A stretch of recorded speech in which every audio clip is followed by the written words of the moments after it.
一起来看精彩短剧《规矩是你定的》故事解说。云锦酒店后厨的矛盾，从一场辛苦救场后的小事彻底引爆。后厨收工后，有工作人员当众指责主厨陆正川做菜后没有及时收拾调料，归位台面。刚刚一口气做完91道菜，通宵稳住整场宴席的陆正川身心俱疲，只想短暂休息。面对无端指责，他忍不住出声反驳，双方当场争执不休。众人都清楚，昨晚酒店宴席突发紧急状况，是陆正川整夜未休，全力救场，才保住酒店的大额合作订单。当时场面混乱，出餐压力巨大，他根本没有空闲时间整理生抽、胡椒、香油、香醋等调料。可行政总厨邵明辉完全无视特殊情况和陆正川的功劳，直接搬出后厨管理第7条规定，要求所有调料用完必须立刻归位，无任何例外。邵明辉以陆正川身为主厨却带头违规为由，当众开出3000元罚单，勒令他即刻缴纳。徒弟小东看在眼里十分不平，连忙替师傅求情，直言陆正川拼死保住酒店大单，功不可没。仅因为3瓶调料未及时归位就重罚，实在太过苛刻。邵明辉态度强硬，铁面无情，明确表示救场是主厨的分内职责，功劳不能抵消违规。身为行政总厨，他必须严守后厨纪律，若是有功即可免罚，日后所有规矩都会形同虚设，整个后厨将无人管束。陆正川满心失望，解释自己昨晚优先保障主桌出餐，避免宴席翻车。原本打算宴席结束后第一时间整理调料，并非故意违规，但邵明辉分毫不让，坚持规则没有变通余地，必须依规处罚。很快，3000元罚款到账。邵明辉当众警示陆正川，让他谨记教训，严守自己定下的规矩。接连的不公彻底寒了陆正川的心，他当场立下全新工作准则，往后自己只严格按照菜单出品，任何临时加菜、改味必须经由邵明辉签字审批。只要下班时间一到，立刻停火收勺，绝不加班，不做任何分外之事。陆正川的强硬态度彻底激怒邵明辉，他当众嘲讽陆正川狂妄自大，笃定陆正川迟早会为自己的任性后悔。没过多久，酒店老牌大客户蒋太太到店用餐，嫌弃菜单上的清蒸石斑过于油腻，点名要吃陆正川的招牌拿手菜陈皮焗鱼。前厅立刻将需求上报后厨。邵明辉清楚这道菜不在现行菜单上，但蒋太太是20多年的老客，每年消费极高，此次还携亲友同行，于是立刻让人通知陆正川破例制作。陆正川坚守新规，明确拒绝无流程临时加单。他表示，菜单以外的菜品自己无权擅自制作。工作人员反复劝说，提及蒋太太常年鼎力支持酒店，希望陆正川通融，可陆正川始终坚守制度，不肯破例。自此，后厨刻板执行规矩，失去灵活变通的弊端彻底显现。短短3天，酒店退掉18桌订单，7桌老客不满体验提前离场。蒋太太此次用餐全程不顺，直言这是自己最后一次光顾云锦酒店。后厨员工纷纷感慨今非昔比。从前陆正川在岗时，每道菜出厨房前都会亲自试味，微调火候咸淡，杜绝出品失误。自从罚款事件后，陆正川只做分内工作，其余一概不管。不少员工暗自嘲讽陆正川自负，觉得后厨有没有他都一样。临近集团季度检查，邵明辉担心后厨出问题，但其舅舅十分淡定，认为厨师人才遍地都是，没必要迁就陆正川的脾气。二人早已敲定新人选，打算彻底替代陆正川。酒店高薪聘请了100万粉丝美食网红黄凯，他简介标注拥有3家高端酒店从业经历，斩获厨艺短视频大赛冠军，薪资却远低于陆正川。在二人眼中，当下餐饮流量大于味道，黄凯的网红身份能为酒店引流，助力检查，足以顶替陆正川。他们笃定，只要刻意冷落闲置陆正川，让他无菜可做，迟早会主动低头服软。邵明辉舅舅更是扬言，后厨离了谁都能运转，有自己坐镇管理，云锦后厨不会出任何问题。可黄凯上岗后，后厨出品质量断崖式下滑。当天第9桌第4次退回牛肉菜品，投诉肉质又老又咸，完全无法入口。客人极度愤怒，拍下视频扬言要全网曝光酒店劣质出品。员工纷纷感慨，若是陆正川还把控出品，绝不会出现这种低级失误。普通厨师根本没有他那般精准的火候、调味把控能力。面对接连客诉，邵明辉从不反思管理和用人问题，一味斥责普通厨师手艺差，还放出狠话，再做不好菜品，所有人都要和陆正川一样被辞退。乱象持续发酵，第12桌客人全额退单。蒋太太再次在家宴中点名陈皮焗鱼，直言这是酒店挽回她的最后机会。邵明辉无奈之下，只能再次求助陆正川，却得知后厨除了陆正川，无人掌握这道菜的完整做法。他又气又恼，觉得陆正川是故意拿捏自己，为难酒店。下属告知他，陆正川态度坚决，无菜单备案，无审批流程，绝不私自加菜。工作人员特意提醒邵明辉，蒋太太去年在酒店举办4场家宴，仅菜品消费就超60万，是酒店顶级大客户，彻底流失对酒店损失极大。邵明辉一边抱怨规矩死板，不懂变通，一边放不下身段亲自沟通，只让下属传话，以行政总厨的身份命令陆正川立刻开火做菜。面对传话，陆正川没有直接拒绝，而是亮出底线。想要做这道临时菜品，必须由邵明辉出具临时菜单变更单据，亲自敲定陈皮、生抽用量、火候时长等全套出品标准，签字后交由高董审批备案，流程齐全合规，自己才会动手制作。雪宁确认，这套繁琐流程正是上个月邵明辉亲自定下的后厨新规。陆正川严格遵守制度，只认书面标准，没有明确配方，一勺调料都不会擅自添加。消息传回，邵明辉暴怒，深知走完审批流程耗时过久，客人根本等不及，却又无法反驳自己定下的规矩，只能被迫亲自填写配方。另一边，迟迟等不到菜品的蒋太太不愿为难陆正川，主动作罢，带着亲友愤然离场，宣告日后再也不会入住云锦酒店。蒋太太走后，邵明辉依旧不知悔改，当众贬低陆正川，嘲讽他只会一道冷门菜就狂妄自大，扬言新人到岗后，陆正川将彻底没有立足之地。很快，酒店正式官宣黄凯入职，担任副厨师长。邵明辉当众大肆吹捧700万粉丝流量和高端从业履历，让全体员工向他学习。黄凯极度自负，吹嘘自己结识众多米其林大厨，有他坐镇，酒店生意必定爆火。徒弟小东私下核查后发现，黄凯简历完全注水，3家高端酒店无意通过试用期，最长在岗时长不足2个月。他提醒陆正川，邵明辉用新人试客人口味，最终只会砸掉酒店多年口碑。陆正川却十分淡然，告知小东人是管理层选定，高董点头认可，后果自有管理层承担，二人只需做好分内工作，不必多管闲事。没过多久，重大客诉如期而至，客人花费3000元点单高端蟹肉菜品，成品蟹肉干柴塞牙，汤汁辛苦，完全达不到高端酒店水准。客人宴请重要客户，却因劣质菜品颜面尽失，当场全额退单28600元，宣告日后所有商务、私人饭局彻底断绝与云锦酒店的合作。面对严重失误，黄凯毫无愧疚，一味推卸责任，借口不熟悉酒店灶具火候，还出言嘲讽客人不懂美食，故意找茬。邵明辉依旧偏袒黄凯，为了转移矛盾，将怒火发泄到老员工韩晓东身上。韩晓东前一晚无偿配合黄凯加班备料，独自忙碌到凌晨1点半。第二天仅因早高峰堵车迟到7分钟，就被邵明辉全额扣除当月全勤奖。韩晓东满心委屈，诉说自己的辛苦付出，却被邵明辉蛮横驳回，直言迟到就是违规，加班不算理由。陆正川看不下去，出声提醒邵明辉处罚太过苛刻。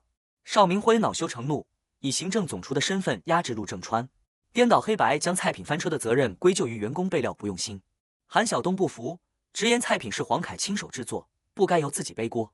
邵明辉被顶撞后怒火更盛，出言辱骂员工，逼迫其离职，态度嚣张跋扈。事后，韩晓东私下向师傅陆正川倾诉苦衷，他家境普通，父母务农，每月还要固定往家里寄3000元生活费。家人本就觉得厨师是伺候人的工作，自己辛苦加班却无端被扣奖金，满心委屈与不甘。陆正川耐心开导徒弟，告诉他人可以被别人轻视，但绝对不能自我否定。种地需要日积月累才有收成，学艺亦是如此。日常多练习1分，日后就少看人脸色1分。被扣的奖金可以再挣，但学到身上的本事，无人可以夺走。小东听完瞬间释怀，潜心踏实干活。后厨风波未平，设备重大故障再次来袭。酒店宴会专用烤炉温控系统失灵，设定160度会自动飙升至240度，一上午点心全部报废，工程部无法维修，厂家远在外地，最快5天才能上门。可酒店后天已订3场大型婚宴，点心供应彻底断档，后厨全员陷入恐慌。有员工提及，上个月就多次提醒邵明辉烤炉温控不稳，需要停机检修，却被他以小题大做驳回。邵明辉恼羞成怒，转头逼迫熟悉设备的陆正川出手维修。陆正川依规拒绝，明确设备维修是工程部职责，不属于自己的工作范围。从前自己主动维修是私下兜底帮忙，如今规矩严明，他不会再做分外工作。邵明辉以婚宴亏损，酒店损失施压，陆正川依旧不为所动，直言菜单排班、设备检修、出品统筹都是行政总厨的本职工作，与自己无关。恰逢午休时段，陆正川明确拒绝加班处理私活，让邵明辉依规处理，不要打扰自己休息。邵明辉怒斥陆正川故意针对、为难酒店。陆正川坦然回应，自己始终严守他定下的规矩，是他屡次想要违规破例。危机叠加之下，酒店迎来致命突发状况。集团星级复审人员提前2天到店暗访，本次复审结果直接决定酒店下一年度集团预算，关乎整座酒店的存亡。邵明辉瞬间慌神，但其舅舅盲目自信，坚信常规菜品复审毫无难度。二人极度信任黄凯，吹捧他熟悉复审全套流程，让他全权负责本次出品，笃定可以顺利过关。黄凯更是口出狂言，吹嘘自己闭着眼都能完成复审出品。高董不敢完全放心，提议让经验老道的陆正川一旁盯控，却被陆正川拒绝。他明确本次出品由黄凯全权负责，自己各司其职，绝不插手。陆正川的态度引来黄凯和邵明辉舅舅的嘲讽，二人嘲笑他是没见过大场面的老古董，胆小怯懦。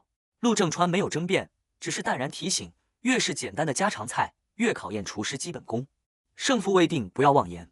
徒弟小东想要提醒黄凯注意细节，也被陆正川制止，告知他人负责的工作，外人无需插手。复审人员最终只点了葱油拌面和清炒菜心2道最简单的家常菜，全员彻底放松警惕。黄凯更是信心满满，想要一举打脸陆正川，证明自己的实力。可菜品上桌后，复审人员仅各尝一口，便直接离场，留下不合格评审单。评审结果明确，拌面粘连结块，葱油焦苦，菜心生熟不均，制作者基本功严重缺失。酒店初评复审失败，集团当即裁定砍掉来年1半运营预算，同时告知次日仅有最后一次整改复核机会，再次失利将永久落实减半处罚。邵明辉暴怒问责黄凯，走投无路的黄凯终于坦白，自己从未独立负责过复审核心出品，以往只是负责摆盘收尾，短视频精致菜品全是团队预制，自己仅负责出镜。所有高端酒店从业履历全部造假，从未通过任何一家酒店试用期。小东早已查实所有真相并提前上报，只是邵明辉刻意包庇，压下消息。高董得知真相后震怒不已，斥责邵明辉识人不清，用人不当，把网红噱头当成实力，彻底搞砸酒店年度复审。多重打击之下，高董彻夜未眠，而自知闯下大祸的黄凯连夜跑路，删除所有酒店相关视频，丢弃工牌，彻底甩手脱身。次日最终复核在即，后厨无人可用，无人敢接烂摊子，酒店彻底陷入绝境。高董深夜亲自登门，放下身段恳求陆正川出手整改，坦言复审结果关乎酒店几百名员工的饭碗，希望他放下私怨，挺身而出。陆正川满心寒凉，细数过往，自己通宵救场，保住酒店千万订单，却因3瓶调料未归位被重罚3000。管理层用人失误，肆意折腾，酿成大祸后，又想让自己无偿救火兜底。他直言，酒店一贯的作风就是有功不赏，有错追责，出事求自己，无事罚自己。最终以下班时间不谈工作为由，暂时拒绝了高董的请求。为了最后一搏，酒店再次重金聘请金奖大厨薛万山。他手握全国烹饪大赛金奖，拥有多家高端酒店主厨履历，被特聘为专属主厨，全权负责大灶与宴席出品。邵明辉舅舅满心期待，认为终于请到实力派，彻底摆脱网红厨师的坑。薛万山上岗后态度傲慢，强势霸道，当众立下规矩，后厨只看手艺、速度与服从度，资历再老，年限再久，不达标一律淘汰。他听闻陆正川死守规矩，绝不加班的作风，直言陆正川散漫油滑，在自己手下待不长久。小东满心期待薛万山力挽狂澜，可陆正川一眼看出问题。薛万山手上佩戴完整无损的白玉手串，常年颠勺的一线厨师不可能留存完整手串，足以证明他长期脱离实操灶台，空有奖项头衔，无落地实力。薛万山上任第一件事就是推翻酒店沿用23年的招牌工艺。酒店经典酱香肘子依靠传承老店配方，以黄豆酱、麦芽糖、陈皮、香料小火慢熬5小时制成每日现熬酱底，23年从未出现口味、安全问题，是酒店招牌核心。薛万山比手工老工艺老旧不规范，强硬下令全部废弃，统一替换批量采购的成品酱料。陆正川立刻出面劝阻，说明老酱是初代主厨自己父亲留下的经典配方，是菜品灵魂。他提出合理整改方案，若执意换料，必须敲定酱料品牌、配比、焖煮时长，视为无误，签字审批后再替换。薛万山完全无视专业建议。邵明辉再次偏袒新人，斥责陆正川无权质疑金奖大厨。跳过试味流程，直接签字批准全新配方，强行落地整改。陆正川劝阻无效，只能静待结果。全新配方制作的酱香肘子彻底翻车，外皮咸苦发涩，内里肉质腥柴，完全丢失招牌风味，被复审人员当场评为本次最差菜品。酒店最终复核彻底失败，来年预算正式减半。薛万山拒不承认自己手艺问题，反倒指责酒店食材劣质，随后果断辞职跑路，再次留下一地烂摊子。接连2次高薪聘人全部翻车，业内传遍云锦后厨坑人的消息，无人愿意接手。邵明辉还想继续招人，被舅舅厉声制止。邵明辉的舅舅彻底醒悟，痛斥邵明辉识人不清，管理无能，肆意消耗酒店口碑，还揭穿他私下接触竞品酒店，暗自谋后路的私心，严肃警告再出差错，直接罢免其行政总厨职位。走投无路的管理层最终彻底向陆正川低头妥协。高董亲自设宴款待，认可陆正川的能力与人品，承诺将后厨规矩制定，出品把控，人员调配大权全部交由他掌控，开出薪资翻倍的优厚条件。面对迟来的示好，陆正川提出2个硬性条件，绝不妥协。第一，要求高董与邵明辉当着全体员工的面，就当初3000元的苛刻罚款公开鞠躬道歉，全额退还罚款。他直言，管理层讲规矩时铁面无私，如今自己失职翻车，也必须依规认错，一视同仁。邵明辉心有不甘，不愿屈尊向厨师道歉。陆正川强硬回怼，自己凭实力保住酒店千万订单与口碑，从未亏欠酒店，规矩约束全员，不分高低，不认错就绝不接手整改。第二，陆正川拒绝薪资翻倍，坚持按原合同薪资标准执行，但本次接手烂摊子，整改后厨属于额外工作，需要酒店支付18万顾问费，全款到账再开工。同时明确，整改期间所有配方、备料、出品标准由自己全权敲定。邵明辉的不合理规矩全部作废，无权干预后厨工作。邵明辉怒斥陆正川漫天要价，借机要挟。陆正川淡然回应，酒店聘请网红、金奖大厨不惜重金，如今找人收拾烂摊子，18万已是友情价，嫌贵可以继续另寻他人。高董为保住酒店，果断答应所有条件，勒令财务即刻转账18万顾问费，准备3000元现金退款，定于下午4点召开全员大会公开道歉，完成工作交接，并警告邵明辉绝不允许敷衍应付。下午4点，全员大会准时召开。高董当众承认管理层决策失误，坦言当初的苛刻处罚寒了功臣的心，险些毁掉酒店口碑。随后，高董与邵明辉依次向陆正川鞠躬致歉，当场退还罚款，正式承认所有过错。恩怨清零后，陆正川正式接管后厨整改工作。他第一时间重启经典老菜单，恢复23年传承的招牌配方，重新熬制老酱底，严格把控每一道出品，规定所有菜品必须经自己亲口试味确认，才能端送上桌。整改成效立竿见影，此前流失的老客纷纷回流。当晚酒店餐桌全部订满，蒋太太也再次到店用餐，愿意重新信任云锦酒店。陆正川告诫全员，客人回归不是给自己面子，是给酒店机会。若是再次翻车，酒店将彻底失去所有客源。用餐高峰期，有客人点出高难度名菜金丝菊花豆腐羹，要求30分钟内上桌。这道菜刀工要求极致，整块嫩豆腐横竖数百刀细切，需做到丝丝分明，底部相连，分毫差错就会整块碎裂，极少有人敢尝试。陆正川果断接下订单，同时现场手把手教学小东，传授核心刀工技巧，用筷子抵住刀口控身，保证底座不断，间距均匀。凭借数十年扎实功底，现实完成造型精致、纹理完美的金丝菊花豆腐羹。这道极致出品彻底征服了暗访的集团首席品控顾问，当场给出92分的超高整改评分，后厨整体水准远超集团旗舰店标准。虽然本年度减半预算无法恢复，但集团给予酒店全新考核机会，只要后续口碑、营收稳步回升，明年即可恢复全额预算。全员都感慨，18万的整改费花得物超所值，陆正川的专业能力远超酬劳价值。但陆正川始终清醒，眼下的成功只是开端，后厨的口碑与品质需要日复一日坚守，丝毫不敢松懈。